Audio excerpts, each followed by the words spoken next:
Carol Fisher here, and Kelly Blackledge here.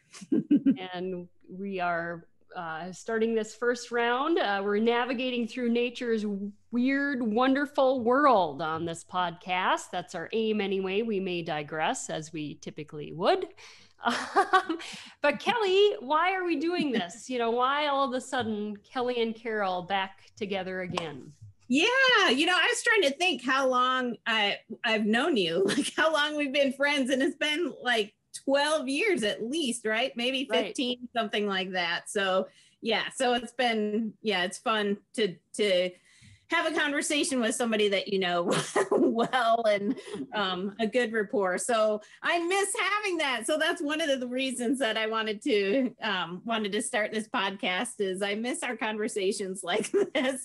And we, you love nature, I love nature. We love sharing that kind of information with folks and helping people get a little bit more informed, but in a really fun way because we're weird. So we like sharing the weird stuff, right? So, correct.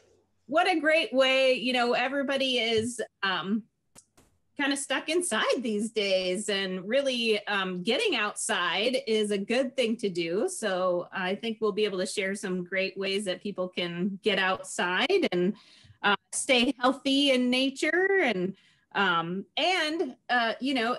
share in all of these fun, weird conversations that we have, because why just keep it between the two of us? Exactly. And, I thought for our first episode, we could maybe provide some holiday survival tips. We'll give them a little kit, quote unquote, for things to use, if you find yourself in a situation that you just need to get away.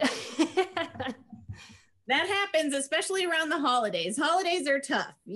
Sometimes there's other tough times, but holidays are tough. So yeah, what better way than to step outside, right? I mean, that's got to be part of the kit to kick it off. Sometimes you've had a little bit too much of somebody, you just need to walk outside. And it could be a really short walk, or maybe you need a really long walk, and it does help really, take out some of those frustrations, anxiety that you may have, is to get some of that fresh air in and just step outside. And there's nothing wrong with saying, I think I really like to go for a little walk. I'll be back in a while. Take a deep breath and revamp how you're communicating with others. Correct. And that's the thing is you've got nature all around you. All you have to do is step outside, whether you live in town like me or out in the boondocks like Kelly. You can always step out and just really get a breath of fresh air, or just change the scene. And, one of the things I like to do sometimes, and maybe I do it an awful lot more than I used to, I get distracted by my squirrels outside in the trees. So I find myself looking out the window a lot and just, watching the squirrels, watching the birds at the bird feeder. And I am amazed every time I watch, because I see the squirrels chasing each other. They have a little network of highway systems in the branches. And, I find myself looking out there when I need to take a little break from the computer screen, or, in this case, the holiday scene where maybe you're celebrating with the same people you've been with for the last 7 months in time. And, you don't want to talk about things you've been talking about for 7 months. But you can just take a moment or two to, if you can't get outside, if it's too cold, just go to the nearest window and look outside and see if you can focus on something out there in a tree.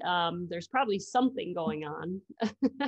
Or in the yard, see if you can identify some different birds, or maybe you've never seen a bird in your backyard, but now's a good chance to step away from the holiday scene and put yourself out there. It's amazing how observant people have been too during this time. There's like, people are getting to know their backyards. They're getting to know what kind of critters visit their backyards, whether it's a tiny bug that's weird or you know, like you said, some of the behaviors that happen. You're at home watching long enough that you can actually observe those things. That's really cool. And, yeah, we're learning a lot about our backyard visitors. Well, and now, you know, another thing, I always like, smells are a big thing for me, you know, not necessarily Pearl down there having gas attacks, but but smells, you know, you like the holiday food and the holiday, you know, all the cinnamon and all this stuff, but why not, when there's still ground, go collect some soil and put it in a jar. And if you get tired of winter and snow, just go open up that jar and put your nose in and smell the soil. And if it gets dry, just put a little water in it and smell the wet soil. It'll smell just like spring. Oh, nice. I love that. Or like the smell of rain. I want to put that in a jar. Well, you mentioned a change in scenery. You know, another thing is a change in conversation. Sometimes you have to just really be good at getting away from those things that you just don't want to address and change the conversation. And at a holiday, you know, a lot of times it kind of revolves around turkey or eating turkey at some point, whether it's a sandwich or a big meal. So why not change the conversation and say, hey, you know, this weird thing about turkey. So I've got a few turkey facts to share. All right. One is turkey body parts. So I just find this fascinating. So here are some turkey body parts. There are carnuncles, a spur, a beard, a snood, and a wattle. So if I showed you a picture of a turkey, would you be able to like point out where those parts are? You probably know the beard, right? A lot of people know what the beard of the turkey is. Right. So that's that little red thing. That's that red thing that comes down. No, that's the beard is actually the furry thing that kind of hangs. I didn't realize there was a furry thing on a turkey. Yeah, so the males gobblers will have that beard, and as they, you know, older ones will have a longer one. Okay. And that is certainly something the gals look for. The beard, gotta have a good beard. That goes for it. So wait. What are female turkeys called? Hens. Oh, okay. I thought there was a better name for them. Oh, yeah. That's what I would. Okay. And then, of course, the spur. Okay. Where would you find a spur? The spur is probably, I would thinking of cowboys, the spur is probably on the foot. Yeah. So so on the leg, just above the foot, there's a spur, and those, particularly in males, can get pretty big. Again, you know, I'm sure they use them in their defending their female that they're after. They can become pretty aggressive using their spurs for those with spurs. And then there's a wattle. I'm pretty sure I have one. I got a little wattle. I'm trying to sit up straight so I don't have a wattle. Yeah. So the wattle is the stuff around the neck. We all got it. Well, if you watched Ally McBeal, there was a whole episode on a wattle. Oh, remember that show? I do. Blast from the past there. Right. And carnuncles. Do you know what carnuncles are? Carnuncles are when you hold on to the steering wheel really tight. Carnuncles. So those are like all the bumpy things, is, you know, turkeys have a lot like really bumpy heads, and you know, so all that bumpiness around the head are carnuncles, and those turkeys can change color. You see that in the males. They can kind of be a bluish color or really bright red, and another one of those great things for attracting a female. And then the snood. The snood sounds like something that comes out of the snout. Oh, very good. Yes. I was gonna say snot, but the snood is what? The snood is the little flappy thing over the nose, kind of on they have a snood. So that's one of the, So now you know, did you know turkeys have carnuncles, a spur, a beard, a snood, and a waddle? Wow. Can you make an acronym out of that? I don't know. Carnuncles. I know. Well, that's how I would remember those words. Carnuncle, snood, just because it's an odd word. They're all odd. That's what Spurs. And what was the other one? Spur, snood, waddle. Beard. Don't forget the beard.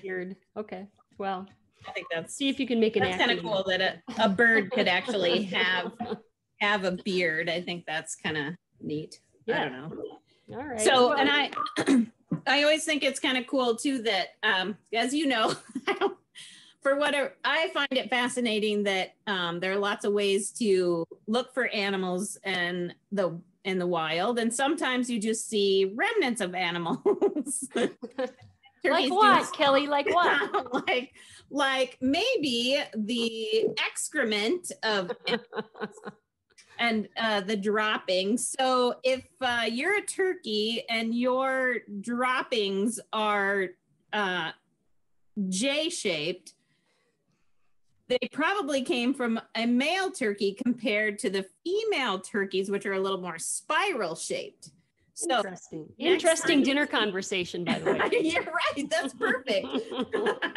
And the larger the diameter, the older the bird. So you've got a nice old bird. I mean, that kind of makes sense, right?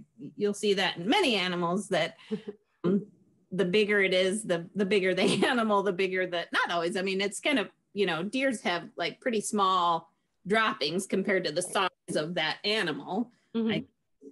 I'm always impressed with a few other animals, but wow. That's for another show. Yeah, that's for another show.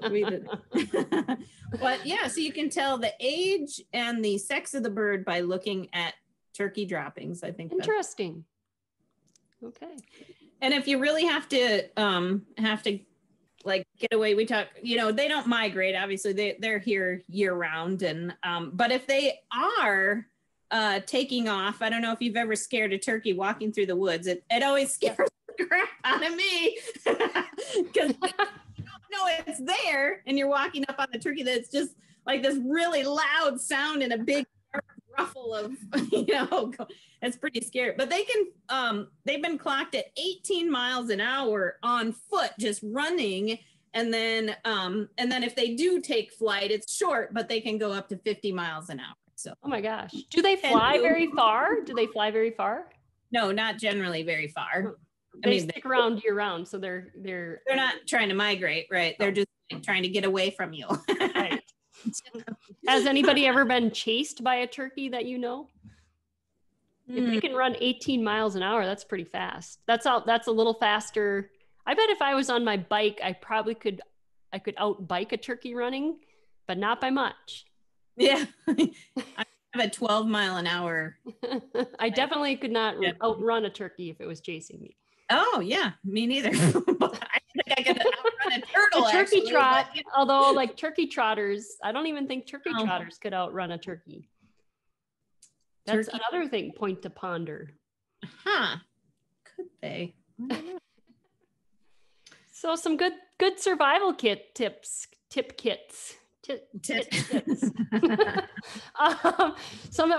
Okay. Do you have any more? So I think I have a sound you should guess. Okay. Because if you didn't have any more, another way, another option for people to, if they didn't want to talk, if they didn't want to have an enlightening conversation about turkey parts, you could have a whole dinner or a whole maybe couple hours after dinner where you didn't speak a word, but everything that you had to communicate was drawing, like a Pictionary gone rogue. So you could just draw if you had to tell somebody something, you would have to draw. See, like I was kind of listening to Kelly. Oh, you can't see it there, but that's my turkey. As you were doing your little turkey talk, you could draw a turkey. Say, yeah, and then you could just communicate through drawing. Just have a little pencil and a pad nearby. So that's another survival tip. If you're sick of people talking, just draw for a couple hours and play Pictionary. Yes, that's a great way to rein in the conversation controlling person in the group. Let's go to drawing now. Maybe That's right. Okay, so one of the things that in our past lives, or in my past life, one of the things that was always a huge, a very popular thing was a mystery sound. And we're going to bring that back here on our Always a Wild Times with Kelly and Carol. So we're going to have a mystery sound here. And I don't even know the sound. Usually I would know the sound. But I don't. So Kelly is keeping a turkey in suspense, so to speak. And you're going to play a mystery sound for us today. And we're going to guess together what this is. And it has to come from nature. It has to come from nature. Right. Nature. Oh, yeah. Lots of different nature sounds. Okay.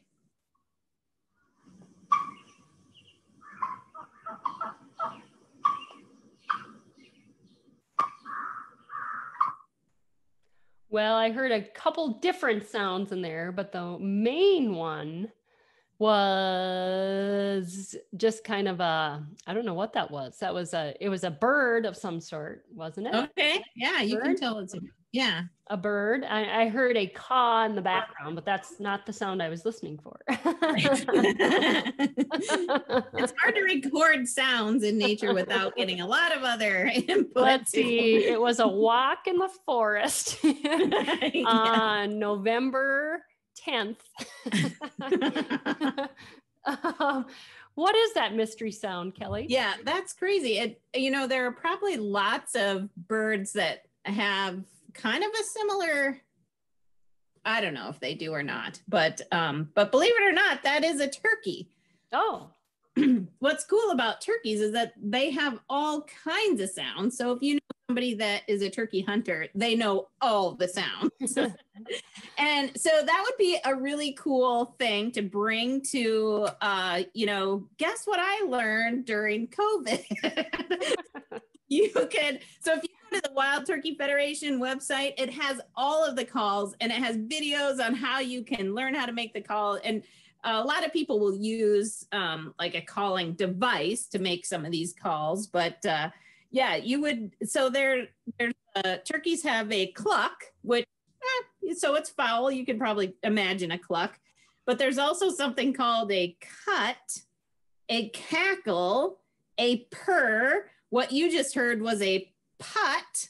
And then there's also a kiki call that often you kind of hear in the fall. And then, of course, we all know the gobble, right? So all these different calls that the turkeys have that are kind of strange. I just got a question the other day. It's like, I heard this horrifying thing in the woods. What could it be? I'm like, I'm pretty sure that's a turkey. You could see if a turkey was stalking you. Do turkeys stalk? Do turkeys prey on anything? Are they predators at all? Predators to nuts. I mean, they're eating nuts and insects, I guess. Watch out, crickets, because turkeys are after your grasshoppers and stuff like that. They can sneak up on a grasshopper. That could be another one of our outdoor tactics. Have you ever snuck up on a grasshopper before? I bet there are some young ones that have probably done that, I would imagine. Okay. Grasshoppers. Well, it seems that we're learning a lot today, Kelly, on our first episode of Wild Times in Minnesota Lake Country. We don't want to get too much information out there. What are we going to do in our next episode? There are so many wonderful, weird things about nature. I have no doubt that there's plenty of content, plenty of content out there. And so, this holiday, a lot of people are going to be very small groups, not doing a lot of cooking. And I think if you love to cook, you could certainly redirect that cooking energy to cooking for the birds. Like you mentioned, have an opportunity to watch birds. And so there are some great recipes for creating suet cakes or things like, and adding peanut butter and stuff to pine cones and hanging those in the tree. The cool thing about that is that then after you make all these suet cakes, they're great gifts. They're super homemade gifts to provide. So I think that's awesome. And a lot of them you can create so that if you give it to somebody that doesn't have a bird feeder, that's totally cool. You can hang it on a fence, you can hang it on a, and maybe sometimes, you're just watching a squirrel go to town on a suet cake, but it's still fun to watch, and always put it near a window where you can watch what's happening to that. Yeah. And make sure it's, what I've learned is I've got a couple cats in my neighborhood, feral cats. And you got to put your feeder somewhere where they can't get at the birdies. But anyway, that also attracts predators too. Yes. No, bears. Are bears attracted to suet? Oh yeah. Yeah. Of course not, during the holidays generally, because they're sleepy. Oh. No, you never know that rogue bear that just didn't want to go to sleep. In case or a nice warm day, you missed something. You might just wake up. Well, and another thing. Okay, we're gonna wrap up pretty soon, but another thing that I would suggest too, maybe, is have a little scavenger hunt. I always like scavenger hunts. If you want to get outside and do something, if you have to take your dog for a walk or you just don't have a dog, but you want an excuse to go outside and just do a little scavenger hunt, make a list of things, send people out. You can still go outside, whether you're your mask or you live in a populated area, that's whatever you want to do there. But make a list of like 5 things and have people go out for about a half hour and see how many things they can get on the list. Like look for a squirrel, look for a black squirrel, look for a white squirrel. There are a couple of them in town here, I think. I haven't seen them for a while. But like even get specific trees, if you live in a place where that doesn't have, you don't have a lot of trees, maybe a pine tree, maybe the first Christmas tree, maybe Christmas lights. People have been kind of putting up Christmas lights here and there, but if you live in a neighborhood, anyway, or you could also, find something you didn't see the day before, or just notice little details. That's always more enjoyable when you go out on a walk, but just get your mind off of, other things. So make a list before you go out. If you have a household of 5, send 2 out and 3 out and see how many things you can find, and give yourself a time, like a half hour or 10 minutes even, if you can find everything on your list. Yeah. Make it a quick list. That's a great way to get people who are like reluctant to go outside, like challenge them. Maybe they're really competitive, and so you've got a challenge. I could totally see, how do you get the kids out of the kitchen while they're going on, or to make it, everybody has their phones, and I know that we're talking about nature, but sometimes the phone, so the scavenger hunt, the thing is to find the stuff, but you have to have proof of it. So you got to take your phone and take a picture of it, and maybe do a pose with it or something like that. But that's another element of it. Yeah, that's good proof too. Yeah, there that right. You actually found what you checked off on your list of things. Yeah, take a picture of it. I love it. So we've got some survival tips, a survival kit for you for this holiday season. It's one of those years that it's going to be a little different. But hopefully it's just a year. It's just a holiday, not just a holiday, but just a different way, a different perspective of heading into the holidays, I guess. And, if there's snow, I don't know if there's snow in the forecast for Thanksgiving, but you could always go out and make a snow angel, in somebody else's yard. Just kidding. The gift of snow angels. Yeah. I like it. But make sure you have, I went out with leaving yellow snow in there. Right? And make sure all your pockets are like closed so your phone doesn't slip out into the snow. That sounds like experience. Like you have had experience. It's hard to find in the deep snow. You have to retrace your snow steps and go and find it. All right. Good tip. So just a few things as we head into the holidays. We're on the threshold of the big holiday season. So it's going to be a little different this year, but just time to maybe unplug and do things a little differently, but enjoy it. Find ways to enjoy it still. Maybe just take away some of those calm moments that we've given you. You've learned a few words, a few more conversation pieces. Everyone needs a snood. That's right. Everyone needs a snood. Or if you have to. How do you spell snood? S-N-O-O-D? Yep. Okay. Yep. All right. Well, there you have it. So, waddle comparing. You could have a waddle contest. Who's got the best waddle? And whoever wins gets the biggest piece of pie or the most. Because they need a little more waddle happening.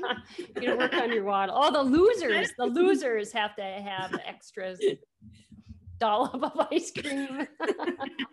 There you go. Work on that. Right.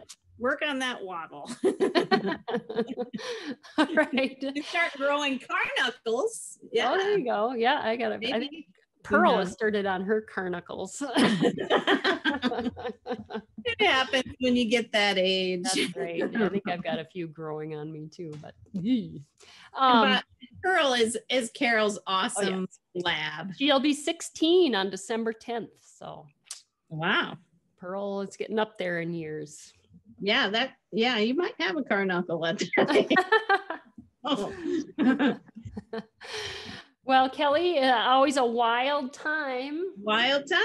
With Kelly Blackledge and Carol Fisher here. And we hope you enjoyed our first episode here of Wild Times in Minnesota Lake Country with Kelly and Carol. And we will be on YouTube. Check us out on YouTube. And we'll soon have an Instagram account and more. We're going to get out there and get these more regular podcasts here, and we hope you enjoy a few moments of wild times, learning a little something weird, maybe a little giggle or two. It's good for you. All right, and always a mystery sound. Yes, we'll have for you, so we can always count on Kelly for that. Because I'm full of sounds. We'll uncork the wild. Everybody's got to have a talent, I guess. That's right.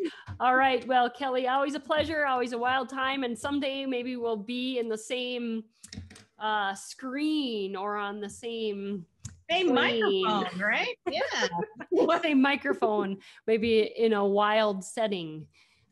For sure in the days to come. So thanks for tuning in and catch us again on Wild Times in Minnesota Lake Country with Kelly and Carol. So long for now. So long.